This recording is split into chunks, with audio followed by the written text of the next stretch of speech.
The video you're about to watch is a perfect case study for why the Wausau Fire Department needs additional staffing. It is a house fire that occurred on 11th Street North in early November. By happenstance that night, the city videographer was doing a ride-along with the city police department and was able to arrive very early on to capture these very dramatic images. We want you to watch the video, and at the end I'm going to discuss why it highlights the importance of additional firefighters for our city.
If you look at the images within it, in the very beginning, their first arrival on the fire, you see a single firefighter, that's a lieutenant on the first arriving engine, pulling a 2.5-inch hose line that should take 3 firefighters to handle and deploying it by himself.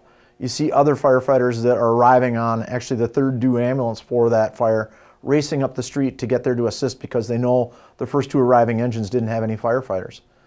And then the scene develops as other companies get free from what they're doing and make it to the scene. And finally, we have enough firefighters on that scene of that fire to make extinguishment. The whole time the fire, because it's a very exterior fire coming out of the garage, is threatening the neighboring home with the heat coming from it. And you can see in the last images how the siding on that neighboring home is melted.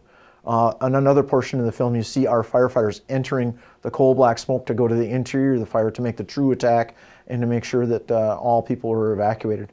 Luckily, at this time when this fire occurred, everyone is evacuated from the home. But it highlights the problems that we have with staffing inside of our department. And that if we did have people interior to that fire that we needed to make a rescue on, we didn't have enough available firefighters because our firefighters are busy doing EMS calls. The reason that the firefighters weren't on the initial arriving engines was because we do a cross-staffing configuration where we use the firefighter paramedics from the ambulances to be the firefighters on the engines.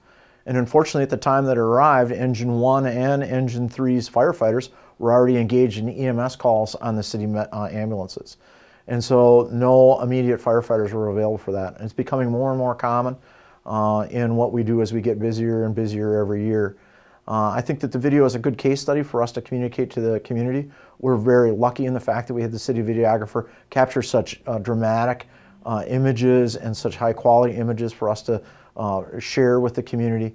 And I think that it's a good case study in the fact that no one was hurt, that no firefighters were injured, no civilians were injured. But of course we worry if a higher acuity event were to occur in similar circumstances, what might happen. So thank you for tuning in and watching this.